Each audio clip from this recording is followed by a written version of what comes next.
Online জুয়া বৈধ কিনা? ব্যাপার কি? কমন পড়ে গেছে নাকি? অনেক বেশি কমন। ইন্না লিল্লাহি ওয়া ইন্না ইলাইহি রাজিউন। এটা তো আমার কল্পনাও ছিল না। আপনাদের সবার আওয়াজ শুনে বুঝতে পারলাম যে এটা ব্যাধি আকার ধারণ করে গেছে।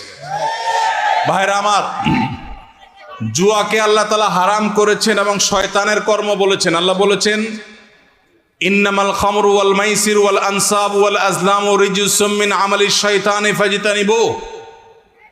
মদ এবং আরো কয়েকটি হারামের কথা বলে আল্লাহ বলেছেন জুয়া, এগুলা সবগুলো শয়তানের কর্মকাণ্ড, এগুলা থেকে বেঁচে থাকো। অতএব জুয়া, অফলাইনের জুয়া যেরকম হারাম, অনলাইনের জুয়াও সেই রকম হারাম।